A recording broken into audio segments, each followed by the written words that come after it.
अस्सलामुअलैकुम रहमतुल्लाह बरकातहू। मैं मुमताज़ तारिक तुसां दे पियो वखरी गाल। अज ये चीज़ तो मैं दिखावा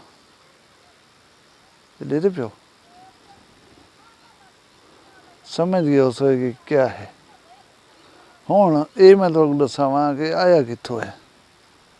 अजकल पिंड दी मौसम है, खज्जां पिंड चाती पन।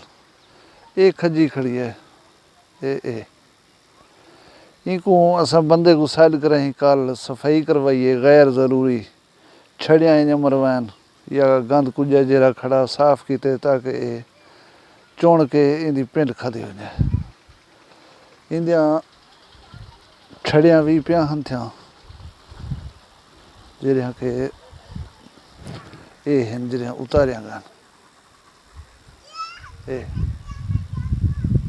ये सारा ये चिड़ी दा आलना उहदे उत्ते खड़ा। हुण ये है कि ये जिहड़ी जा है इंदी ये इवें दरख्त दे नाल ये लटका देंदी है इत्थें। ये हुण तो त्रुटा पे ना, ये इवें ऐसे तरीके नाल इको उत्ते टंग देंदी है और ये हिक हिक तिनका चाह के उन्हें बनाए को डिजाइनिंग देखो किवें बनाए, कितनी मेहनत लगी उसी इहदे उत्ते। ये इहदा अंदरूनी साइड है अपने बाहण वास्ते ये जिहड़ी जगह बनाई हुई है ताकि इवें जो लड़के वो अंदर इन्हें बह सके। ये इतने तक तकरीबन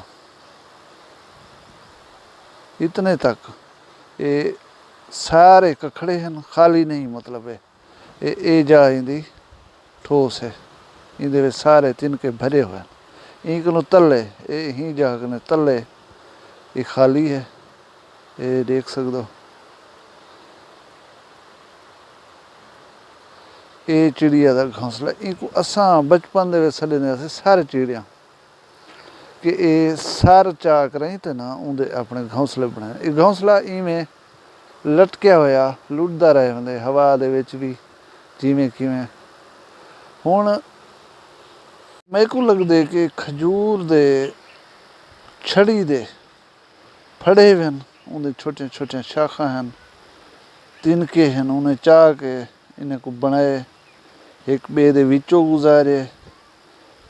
गुजार के इनको काफ़ी मजबूत है। ठीक है ना, ये ढांदा नहीं, भजदा नहीं, त्रुटदा नहीं, ना ही ये खिंडते कि मतलब जिमें आरजी तौर दे उत्ते कोई चीज़ एक दूजे के अंदरों गुजार लीती वजे तो वो थी वेंदी है, खिंड वेंदी है बआसानी, टूट फूट का शिकार थी वेंदी है। लेकिन ये काफ़ी मजबूत है। इहदे विच उन्हें ये बाहण की चाह बनाई है। ये मैं तो दिखावा ये लड़कदा खड़ा है, ये बाहण की चाह है नहीं इत्थां बैठ ही नहीं है। ये हवा दे विच लुदे खड़ा बिल्कुल आराम दे नाल। ये चिड़िया का एक मस्कन है। हुण ई चिड़ी को ये हुनर कैं सिखाए, ये तरीका कैं दसे, ये तुसां आप कमेंट दसे सो कि मतलब ये चीज़ वो किवें बनाई है, ये आइडिया को कैं दिता है। इतनी कितनी इहदे उत्ते टाइम लगा सी मैं नहीं जानदा कि हिक हिक तिनका उन्हें चाहते उनको बुलाए हिक बे दे विच परोए सी, उहदे बाद ये चीज़ बनी है। ये उनका घर है।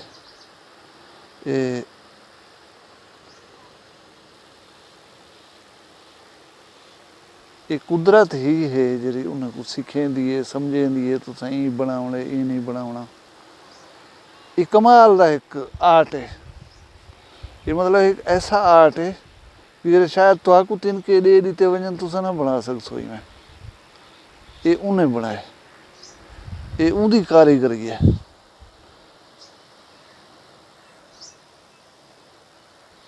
और ये चीज़ां गॉड गिफ्टेड हैं, गॉड गिफ्टेड। अल्लाह ताला ने उनको दसे बनाए, ना वो ज़बान रख दिए, ना उनने अक्ल है, ना फहमो फरासत है कि उनको समझाया वजे तू ही कर चा।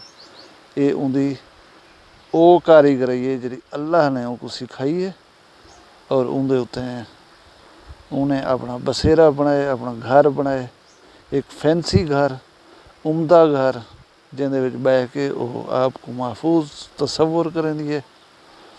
अल्लाह ताला दी हिफ्ज़ अमान हुए है। मैं कोई इजाज़त ॾिसो। अल्लाह हाफ़िज़।